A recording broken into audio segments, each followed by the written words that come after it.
Hi ma'am, hi classmates. Today our topic is all about water pollution. So first, what is water pollution? So water pollution is the contamination of water bodies, usually as a result of human activities. Water bodies include, for example, lakes, rivers, oceans, aquifers, and groundwaters. So the causes of water pollution, so the pollutants came from human activity, and it seriously degraded the water quality even to the extent of turning the trout stream into a foul open sewers with a few life forms and a fewer beneficial uses. So for our introduction to this topic is so that the water quality management is concerned with the control of pollution from human activity so that the water is not degraded to the point that it is no longer suitable for intended uses. So the natural factors affecting water quality will be discussed as the basis for understanding the impact of human activities on water quality. So our first topic is all about the water pollutants and their sources. So there are 11 pollutants that has also degraded the water quality. The first is the point sources. Second, non-point sources, oxygen-demanding material, nutrients, pathogenic organism, suspended solids, salts, pharmaceuticals, and personal care products, or our acronym as the PPCPES. So the ninth is the endocrine disrupting chemicals. The 10th is the pesticides, and the last one is the heat. So point sources are domestic sewage and industrial waste are called point. So the sources of this, so the effect of domestic sewage can cause serious health hazards in water and swimming areas due to oxygen depleting nutrients and in the form of pathogens. Industrial waste can contribute also in pollution in the form of toxic chemicals and heavy metals.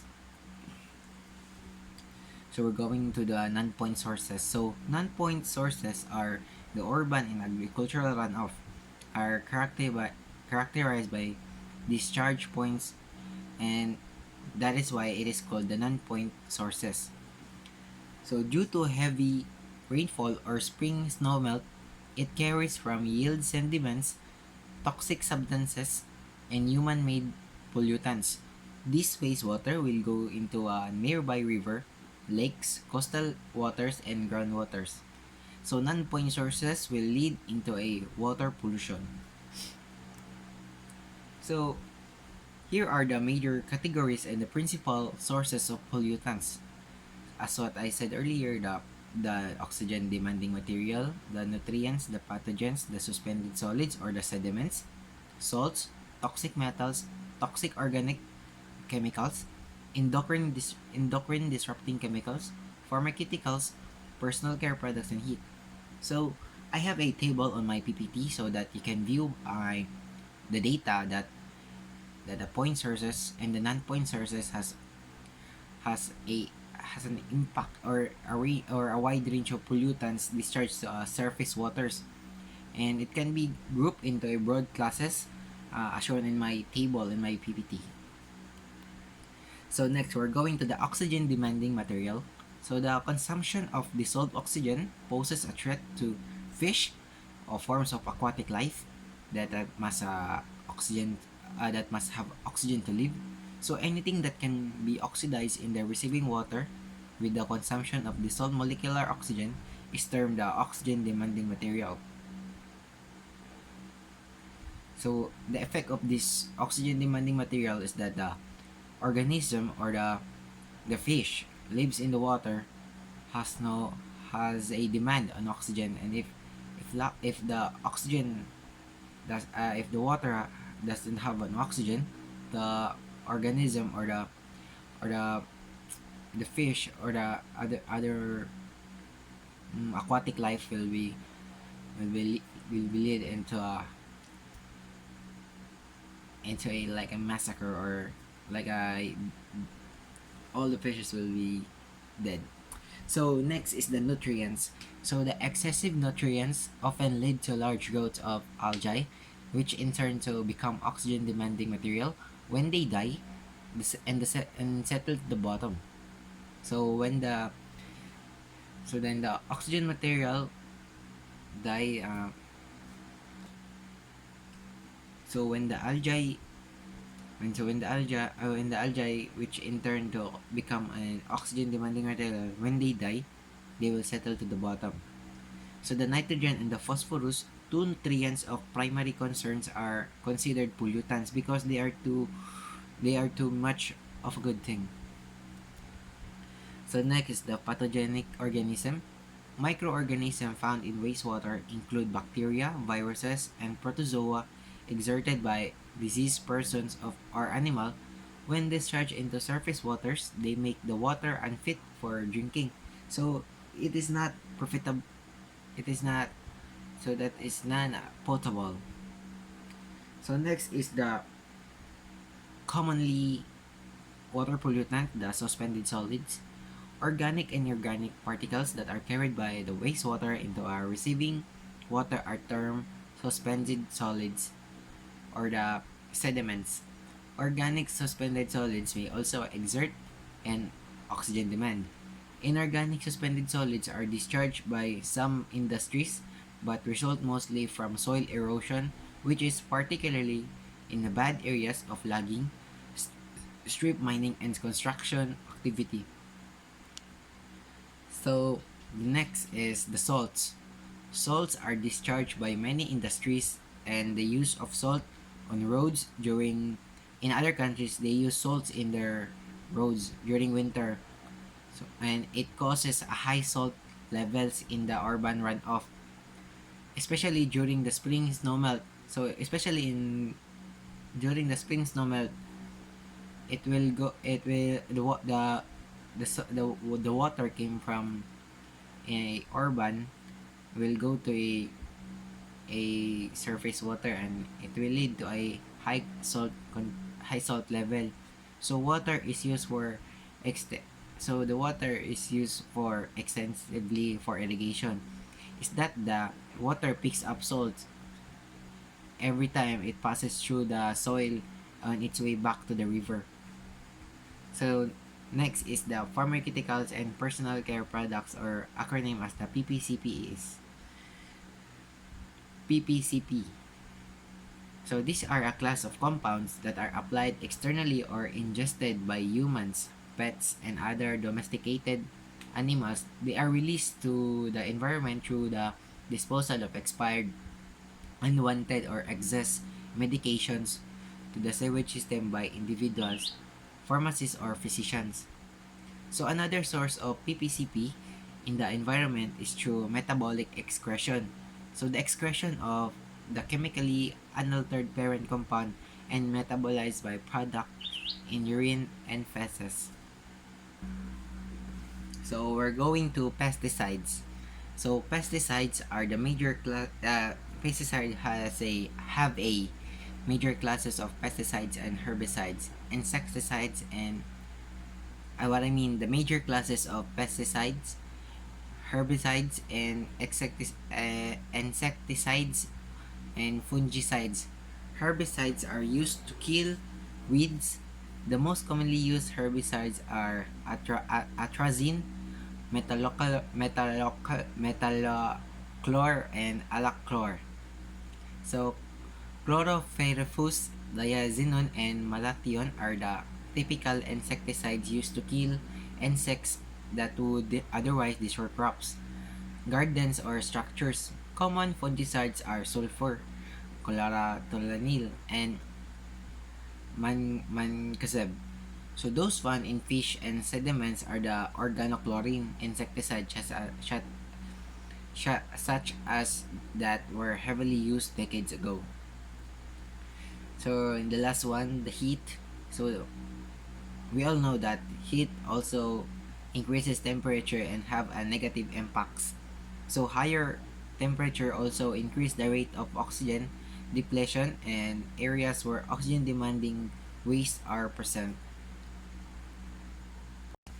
So our next topic is all about the water pollution in rivers. So these are the list of the possible water pollution in rivers. What I mean, yes.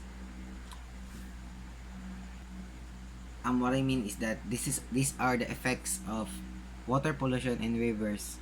So number one is the total maximum daily load, or known as the TMDL. Secondly, effect of oxygen demanding waste on rivers. Third, the biochemical oxygen demand. Fourth, the graphical determination of BOD constants. Five, fifth is the laboratory measurement of biochemical oxygen demand. Six, additional notes on biochemical oxygen demand. Seven, nitrogen oxidation. Our eight is the Switcher Phelps, or demanding oxygen sag curve. Ninth is the effects of nutrients on water quality in rivers. So the objectives of water quality management on water pollution at rivers to control the discharge of pollutants so that the water quality is not degraded to an unacceptable extent below the natural background level. However, controlling waste discharge must be a quantitative endeavor. So the impact of pollution on a river depends both on the nature of the pollutant and the unique characteristics of the individual river. These are the most important characteristics: the volume and speed of water flowing in the river's depth, the types of bottom, the surrounding vegetation. So in TMDL, or the total maximum daily load, a TMDL specifies the maximum amount of pollutant that a water body can receive and still meet water quality standards. So in addition, the TMDL allocates pollutants loading, so that is the mass of pollutant that may be contributed among point and non-point sources. So TMDL is computed on a pollutant by pollutant basis for a list of pollutants. So the TMDL, or the total maximum daily load computation, is defined as the summation of waste load allocation, that is portions of the TMDL assigned to existent and future point sources. So TMDL equals summation of WLA plus summation of LA plus MOS. So where WLA is the waste load allocation, that is portions of the TMDL assigned to the existent and future point sources. So LA, load allocations, that is portions of the TMDL assigned to existing and future non-point sources. MOS are the margin of safety. So here's an example of illustration of the calculation of waste load using the concentration of the waste and the flow rate of the wastewater carrying in it. So example problem: estimate the mass discharge of 30 milligrams per liter of suspended solids in a wastewater flow rate of 28 mega millions of gallons per day. So assuming that, or our solution is that is to assume that 1 milligrams per liter is less than to 1 parts per million using the conversion factor of 8.34 pounds per gallon from the appendix C. So first is that first is to divide the 30 milligrams 30 milligrams per liter of suspended solids in 1 million parts per million, and times to 28 millions gallons per day, times 1000 gallons per day, and times to 8.34 pounds per gallon. So it is, so in the calculator we will perform the calculation. So the answer is 7,005.6, or 7,000 pounds per day. So our next topic is the effect of oxygen demanding waste on rivers. So, the introduction of oxygen demanding material, either organic or inorganic, into a river causes depletion of the dissolved oxygen into the water. This poses a threat to fish and other higher forms of aquatic life if the concentration of oxygen falls below to a critical point. So, organic oxygen demanding materials are commonly measured by determining the amount of oxygen consumed during degradation in a manner approximating the degradation in natural waters. So, to predict the extent of oxygen depletion, it is necessary to know how much waste is being discharged and how much oxygen will be required to degrade the waste. However, because oxygen is continuously being replenished from the atmosphere and from photosynthesis by algae and aquatic plants, as well as being consumed by organisms, the concentration of oxygen in the river is determined by the relative rates of these completing resort and these completing processes. So we're going to the biochemical oxygen demand, or known as the BOD. So first is to know what is THOD, or the theoretical oxygen demand. So the theoretical oxygen demand of an organic substance relates to the quantity of oxygen required to oxidize the organic matter to carbon dioxide and water. So the THOD can be calculated only if the formula of the organic compound is known. So how to calculate the THOD? To calculate the HOD of a 500 milligrams of glucose, so the molecular weight of C6H12O6 or glucose solution using the balanced stoichiometric equation. What I mean, so 500 milligrams of glucose, or the C6H12O6 solution using the balanced stoichiometric equation for the oxidation of glucose to carbon dioxide and water as given below. So first is to know the molecular weight of glucose, or the C6H12O6. So the molecular weight of glucose is 180 grams. So first we're gonna balance the equation. So in this problem, the balance is already given. So first we'll proceed to stoichiometric equation. So 500 milligrams of glucose per liter times the 1 gram, so that the 1 gram of glucose over 1000 milligrams, so that the 500 milligrams of glucose will be cancelled out by 1000 so the units of 500 milligrams of glucose will be cancelled out by 1000 milligrams of C6H12O6. So times to 1 mole of glucose over 180 grams of glucose, so that the unit of grams will be cancelled out. So times to 6 mole of oxygen over 1 mole of glucose, so that the mole will be cancelled out, times 32 grams of oxygen over 1 mole of oxygen, so that the 1 mole will be the mole of oxygen will be cancelled out, and times to 1000 milligrams over grams. So if we cancel out those units, the units will be left are milligrams over liter. So to calculate those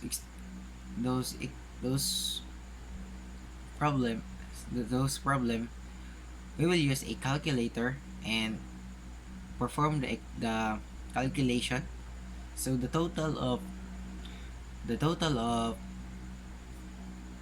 answer is 533 milligrams per liter.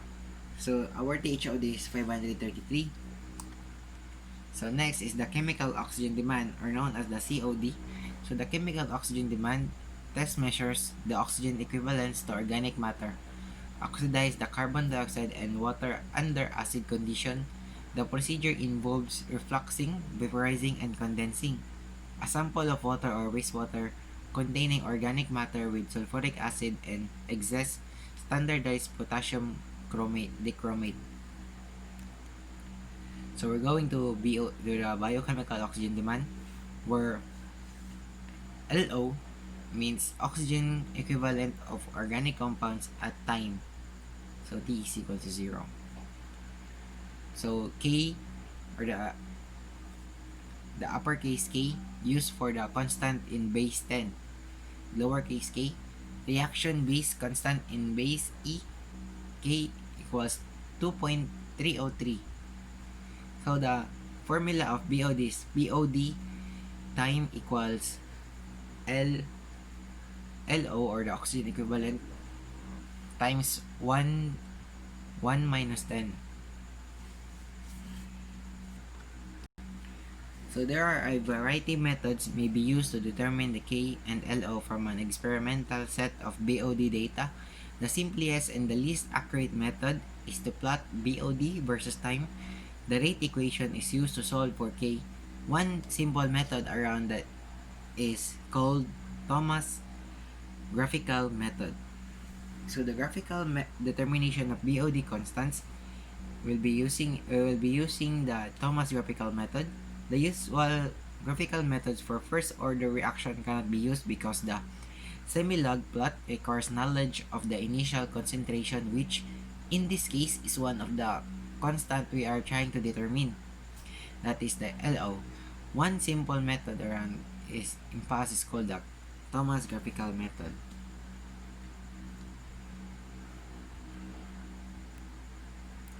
So we're going to the laboratory measurement of biochemical oxygen demand.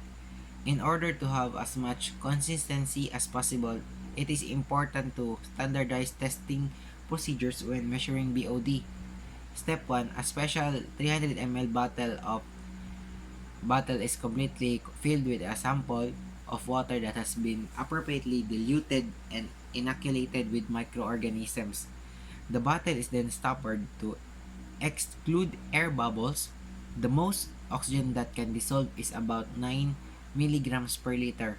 So the BOD of the diluted sample should be between 2 and 6 milligrams over liter. The dilution water also contains an inoculums of microorganisms, so that all samples tested on a given day contain approximately the same type and number of microorganisms. So in my PPT, I have a sample figure of the bottles.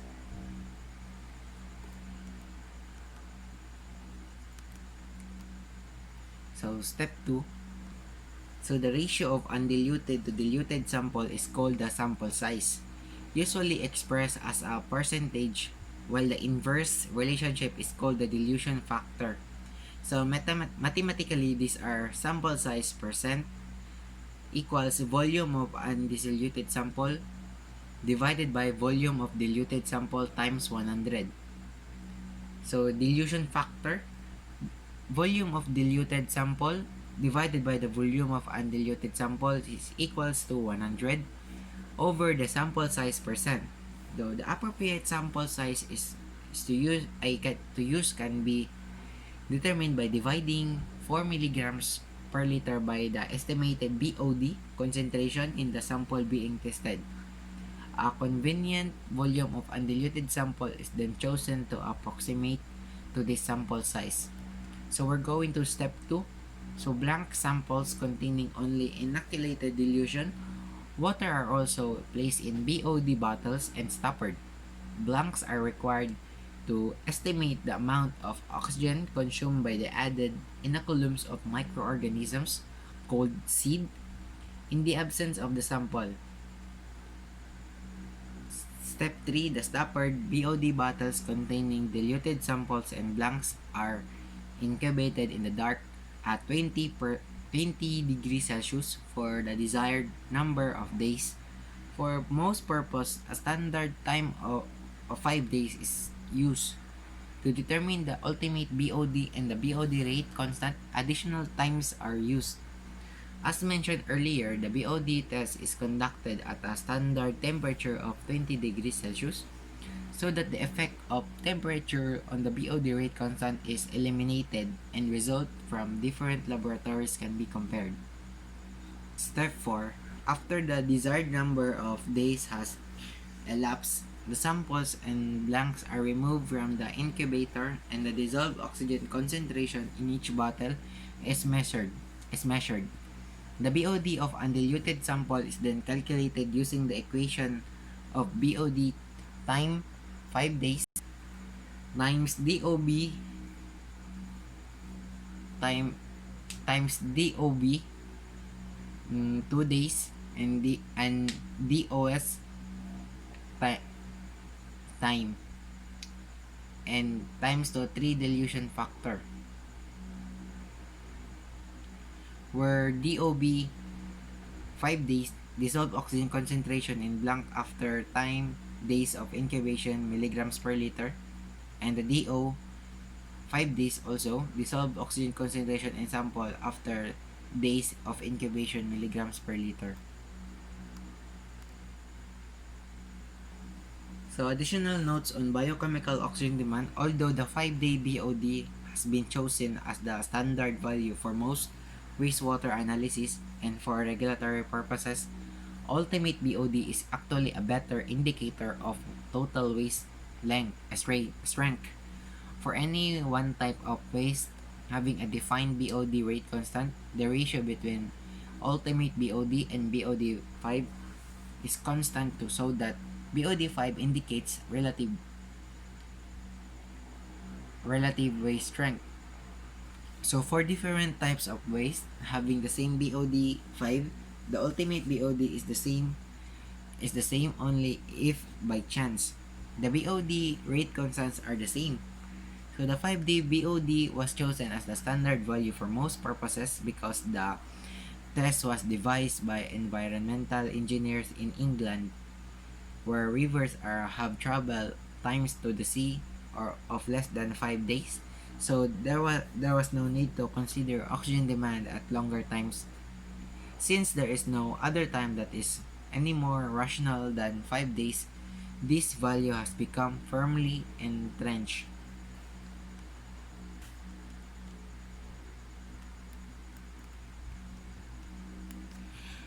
So we're going to nitrogen oxidation.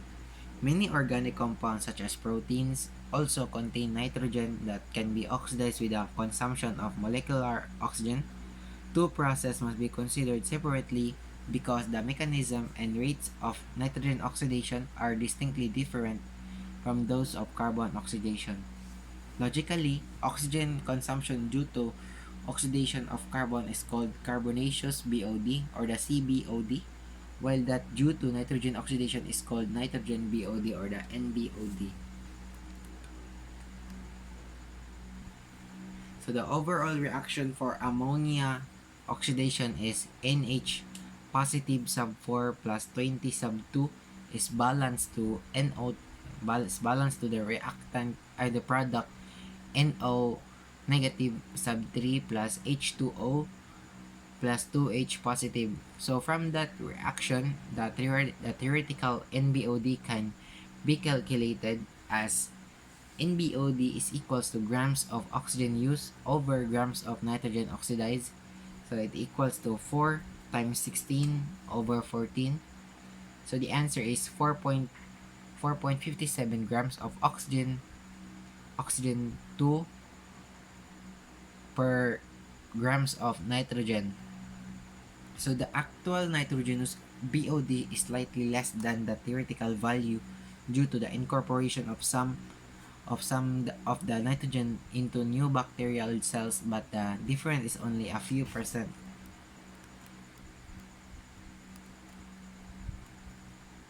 So I have an example problem of NBOD. So to compute the theoretical NBOD of a wastewater containing 30 milligrams per liter of ammonia as nitrogen, we often say ammonia, nitrogen, and write the expression of NH3 minus N.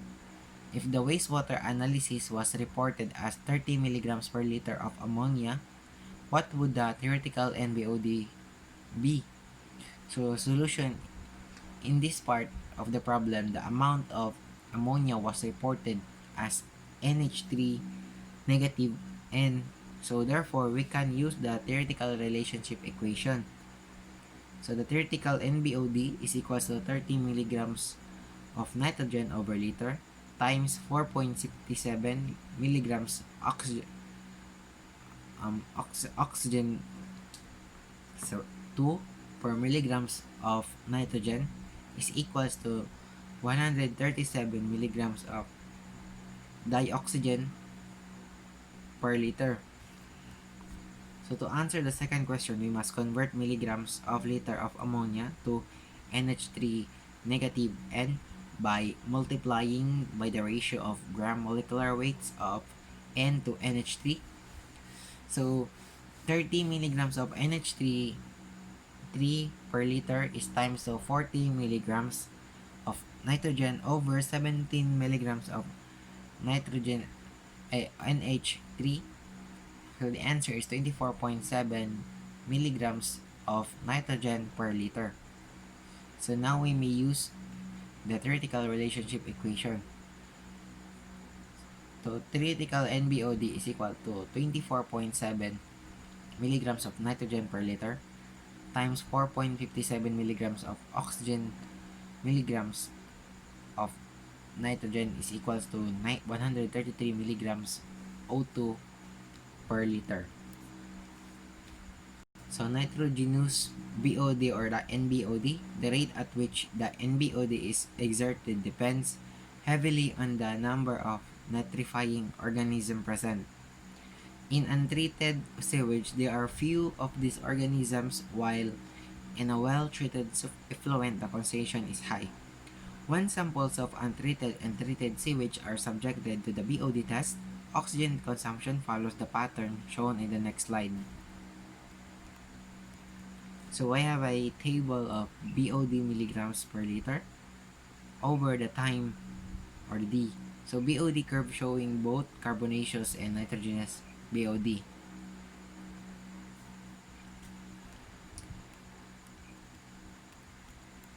So in the case of untreated sewage, the NBOD exerted after much of the CBOD has been exerted. In the case of the treated sewage, a higher population of nitrifying organism in the sample reduces the lag time. When measurement of only carbonaceous BOD is desired, chemical inhibitors are added, stop the nitrification process. The rate constant for nitrification is also affected by temperature. So the Streeter Phelps demanding oxygen sag curve. So one of the major tools of water quality management in rivers is the ability to assess the capability of a stream to absorb a waste load. This is done by determining the profile of DO concentration downstream from a waste discharge. This profile is called the DO sag curve because the DO concentration dips as oxygen demanding materials are oxidized and then rinsed again further downstream as the oxygen is replenished from the atmosphere. So to develop mathematical expression for the DO sag curve, the sources of oxygen and the factors affecting oxygen depletion must be identified and quantified. For the sources of oxygen, the only significant sources of oxygen are recreation from the atmosphere and photosynthesis of the aquatic plants. Oxygen depletion is caused by a larger range of factors, the most important being the BOD, both carbonaceous and nitrogenous, of the waste discharge, and the BOD already in the river upstream of the waste discharge. So the factors affecting oxygen depletion is the second most important factor is that the DO in the waste discharge is usually less than that in the river. Thus, the DO at the rivers is lowered as soon as the waste is added, even before any BOD is exerted. Other factors affecting dissolved oxygen depletion include non-point source pollution, the respiration of organisms living in the sediments or the benthic demand, and the respiration of aquatic plants. We will also gonna be discuss the qualitative discussing about the other factors affecting DO levels. So first is mass balance approach, oxygen deficit, initial deficit, demanding oxygen sag equation, deoxygenation rate constant, reaeration travel time, critical point, interpreting result, or that and the next one is the TMDL mass loading management strategy, nitrogenous BOD, other factors affecting DO levels in river. So in mass balance approach, simplified mass balance help us understand and solve the DO sag curve problem. The three conservative dose without chemical reaction mass balances may be used to account for initial mixing of the waste stream and the river. The DO, carbonaceous BOD, and temperature all change as the result of mixing of the waste stream and the river. So the conservative mass balance diagram for oxygen mixing only is shown in the PPT in my PPT. So mass of DO in river and mass of DO in wastewater will be mixed, and after mixing, mass of DO in river will be mixed. So the product of the waste water flow and the DO concentration yields as a mass of oxygen per unit of time. So mass of DO in wastewater is equals to Q sub W DO sub W. Mass of DO in river is equals to Q sub R DO sub R. So where QW, volumetric flow rate of wastewater, cubic meter per seconds, and the QR is volumetric flow rate of the river, cubic per meter per seconds, cubic meter per seconds. So the DOW is dissolved oxygen concentration in the wastewater, grams per meter cube. DO sub R is equals to dissolved oxygen concentration, whereas dissolved oxygen concentration in the river, grams per meter cube.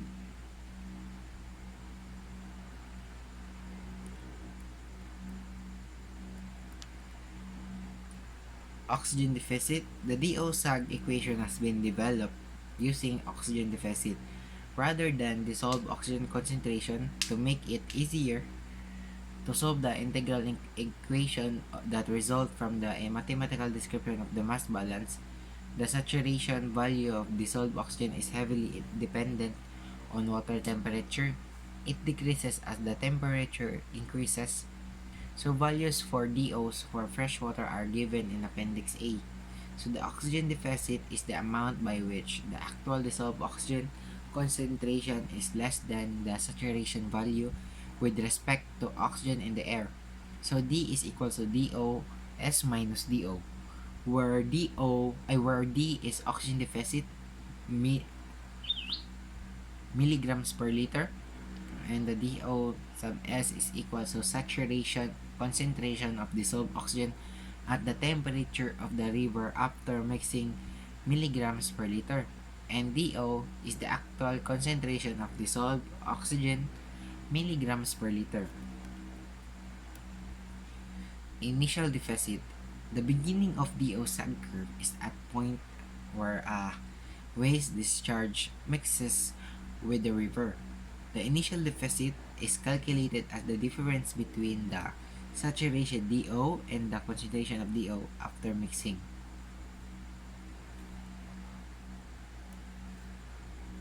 So dA is equal to DO sub S minus the equation of Q sub W DO sub W plus QR Q sub R DO sub R is over Q sub W plus QR, where dA is the initial deficit after river and waste have mixed milligrams per liter. So the DO-SAG equation is the D is equal to KDLA over KR minus KD. So where D is equal to oxygen deficit in river water after exertion of BOD for time, milligrams per liter. So LA, whereas LA is equal to initial ultimate BOD after river and wastewater have mixed, milligrams per liter. Whereas KD means that the oxygenating rate constant, D minus 1. KR means reaeration rate constant, D minus 1. T is the time of travel of wastewater discharged downstream. dA is the initial deficit after river and wastewater have mixed. Deoxygenation rate constant. The deoxygenation rate constant differs from the BOD rate constant because there are physical and biological differences between a river and a BOD bottle.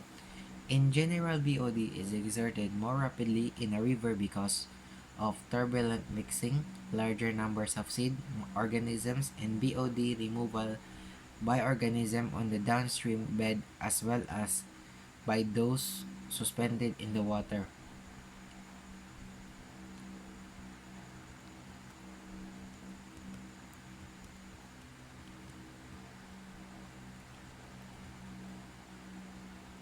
So we're going to TMDL mass loading. As noted earlier, TMDL calculation based on mass loading.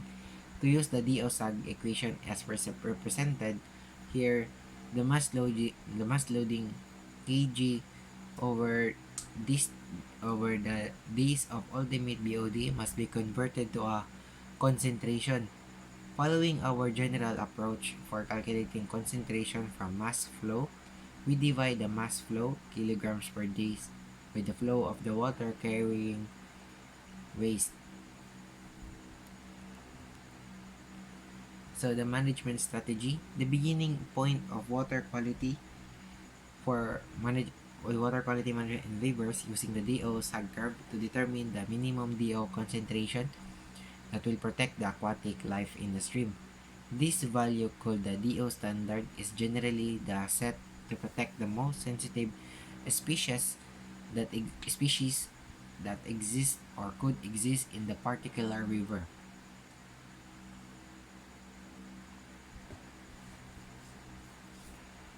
For a known waste discharge and a known set of river characteristic, the DO-SAG equation can be solved to find the DO at the critical point. If this value is higher than the standard, the stream can adequately assimilate the waste. If the DO at the critical point is less than the standard, then additional waste treatment is needed. So our next topic is the effects of nutrients on water quality in rivers. Although oxygen-demanding waste are the most important river pollutants on an overall basis, nutrients can also contribute to deteriorating water quality in rivers by causing excessive plant growth. Some plant growth is desirable since plants from the base of the food chain and thus support the animal community. However, excessive plant growth can create a number of undesirable conditions such as thick slime layers on rocks and dense growths of aquatic seaweeds. So the effects of nitrogen. So there are three reasons why nitrogen is detrimental to a receiving body. In high concentration, nitrogen is toxic to fish. NH3 in low concentration and NO3 serve as nutrients for excessive growth of algae.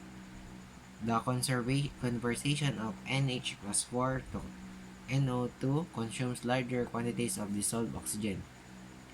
So the effects of phosphorus. The major deleterious effect of phosphorus is that it serves a vital nutrient for the growth of the algae. If the phosphorus availability meets growth demands of the algae, there is an excessive production of algae. When the algae die, they become an oxygen-demanding organic material as bacteria seek to degrade them. This oxygen demand frequently overtaxes the DO supply of the water body and as a consequence causes fish to die. So we will be going to the water pollution in lakes.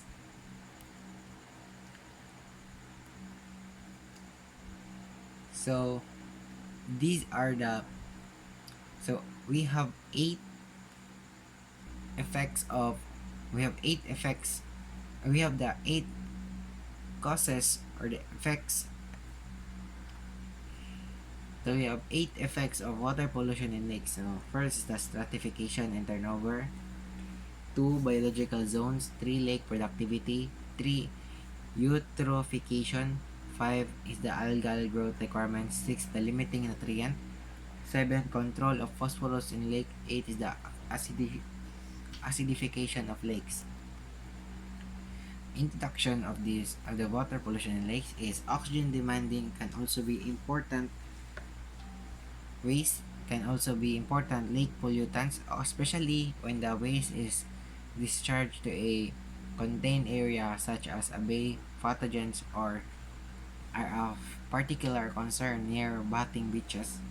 A knowledge of lake system is essential to an understanding of the role of phosphorus in lake pollution. The study of lakes is called limnology. This section is essentially a short course of limnology as it relates to the phosphorus solution. So, stratification and turnover.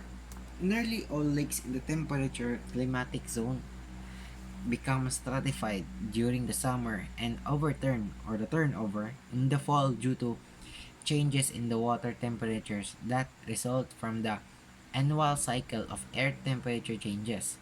In addition, lakes in cold climates undergo winter stratification and spring overturn as well. These physical processes, which are described below, occur regardless of the water quality in the lake. Nonetheless, they do help determine the water quality. So in summer, the epilemium warm aerobic will mix.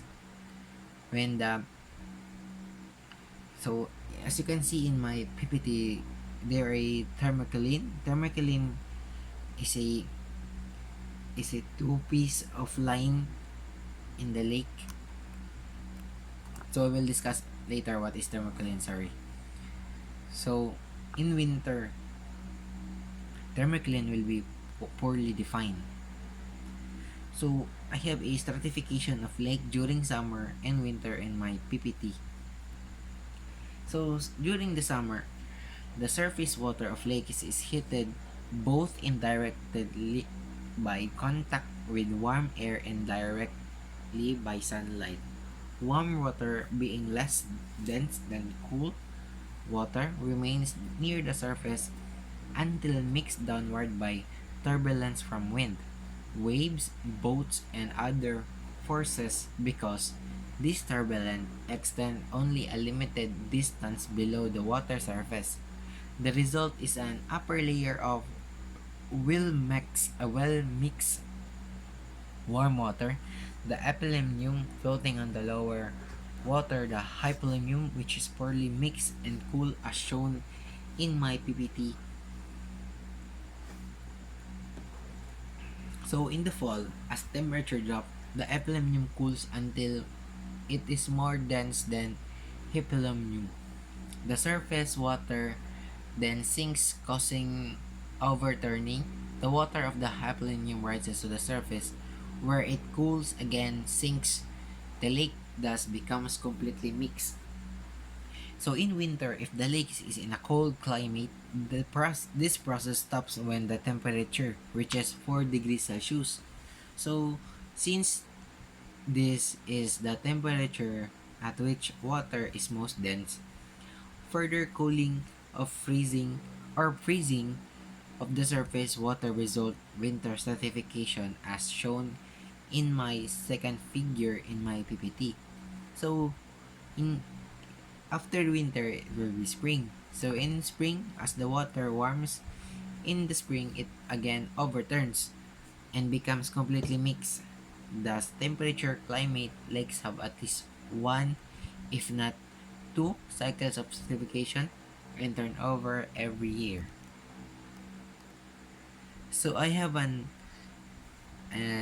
picture of annual cycle of lake during summer, fall, winter, and spring.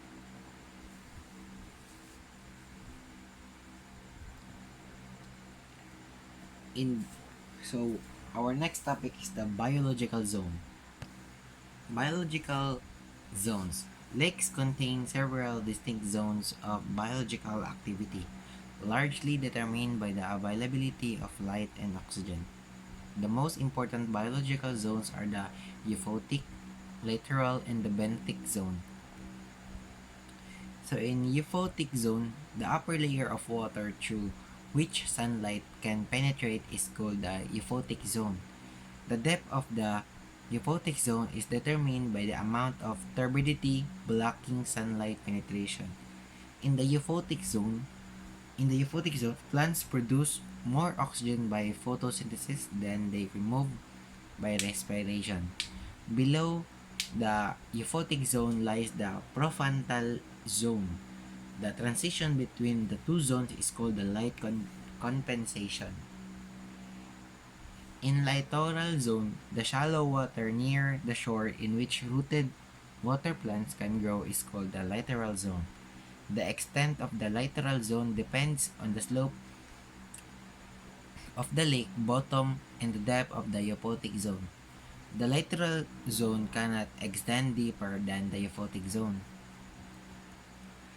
In benthic zone, the bottom sediments comprise the benthic zone as organisms living in the underlying water they settle to the bottom, where they are decomposed by organisms living in the benthic zone. Bacteria are always present. The presence of higher life forms such as worms, insect, and crustacean depends on the availability of oxygen. Lake productivity. The productivity of a lake measure of its ability to support a food web. A lake's productivity may be determined by measuring the amount of algal growth that can be generally result in reduced water quality because of undesirable changes that occur as algal growth increases. Oligotrophic lakes. Oligotrophic lakes have a low level of productivity due to a severely limited supply of nutrients to support algal growth. As a result, the water is clear enough that bottom can be seen at considerable depths. In this case, the euphotic zone often extends into the hypolimnium, which is aerobic. Eutrophic lakes. Eutrophic lakes have a high productivity because of an abundant supply of algal nutrients. The algae causes the water to be highly turbid, so the euphotic zone may extend only partially into the epilemium. Mesotrophic lakes. Mesotrophic lakes are lakes which are intermediate between oligotrophic and eutrophic are called and are, are called mesotrophic. Although substantial depletion of oxygen may have occurred in hypolimnium, it remains aerobic. Senescence lakes. Senescence lakes, these are very old, shallow lakes which have thick organic sediments and rooted water plants in great abundance. These lakes will eventually become marshes. Eutrophication. Eutrophication is a natural process in which lakes gradually become shallower and more productive through the introduction and cycling of nutrients. Oligotrophic lakes gradually pass through the mesotrophic, eutrophic, and senescent stages, eventually filling completely. The time for this process to occur depends on the original size of the lake and on the rate at which sediments and nutrients are introduced. In some lakes, the Eutrophication process is so slow that thousands of years may pass with little change in water quality. Other lakes may have been eutrophic from the day they were formed. If the nutrients levels were high at that time, so cultural eutrophication is caused when human activity speeds the processes naturally occurring by increasing the rate at which sediments and nutrients are added to the lake. Thus, the lake can be seen as the intensification of a natural process. This is not to say that eutrophic lakes are necessarily polluted, but that pollution contributes to eutrophication. So we're going to algal growth requirements. All algae require macronutrients such as carbon, nitrogen, and phosphorus, and micronutrients such as trace elements for algae to grow. All nutrients must be available. Lack of any one nutrient will limit the total algal population. The availability of each nutrient and its natural cycles are summarized in my PPT. So carbon, algae obtain their carbon from carbon dioxide dissolved in the water because the carbon dioxide is in equilibrium with the a bicarbonate buffer system. The immediately available carbon is determined by the alkalinity of the water. However, as carbon dioxide is removed from the water, it is replenished from the atmosphere. Nitrogen in lakes is usually in the form of nitrate and comes from external sources by the way of inflowing streams of groundwater. Phosphorus in lakes originate and phosphorus originates from external sources and is taken up by algae in the organic form and incorporated into organic compounds during algal decomposition. Phosphorus is returned to the organic form. Trace elements. The quantities of trace elements required to support growth are so small that most fresh waters have sufficient amounts of substantial algal production.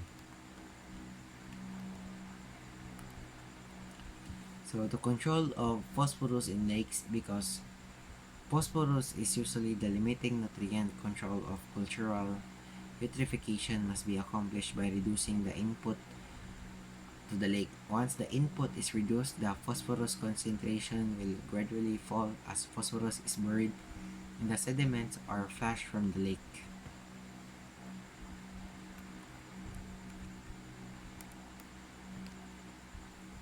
So water pollution in estuaries. Estuary is a form along the coastline in where fresh water from rivers and streams flows in the ocean. It is a place of transition where fresh water mixes the salt water. So in Bisaya, it is the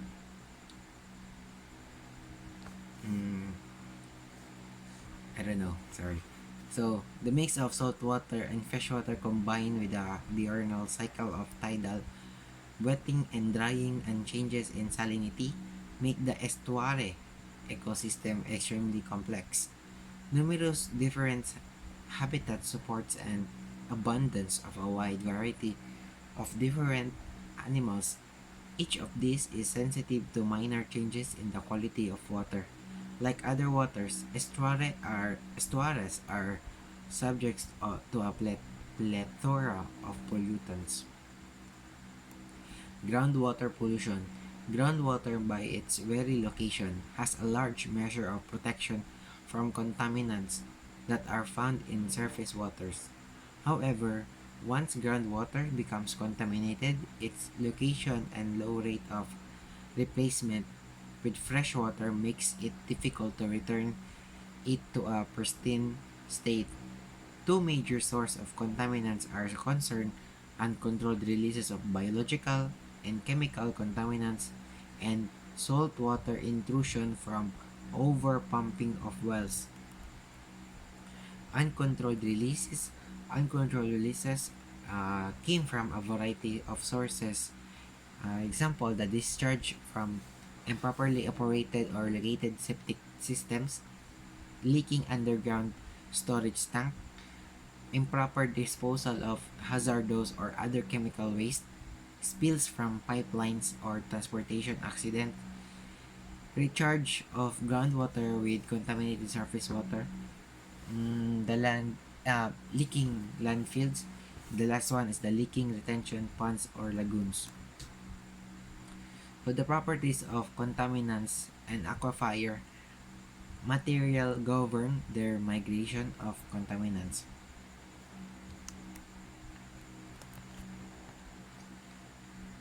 Saltwater intrusion. Freshwater aquifers near oceans or above saline aquifers may become contaminated with saltwater water.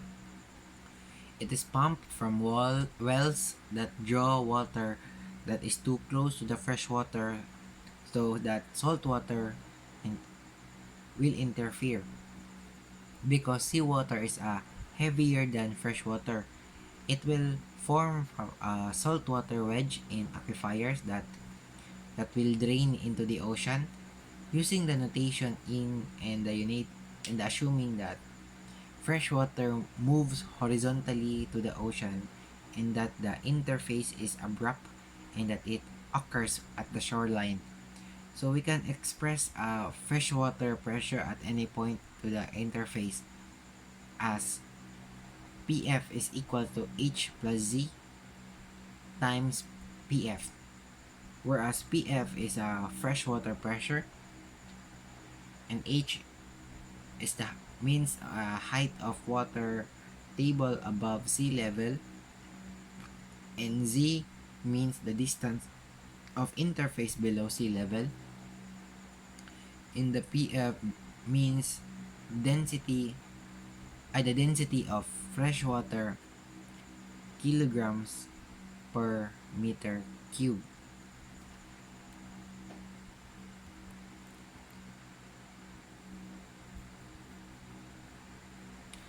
So that is the water pollution.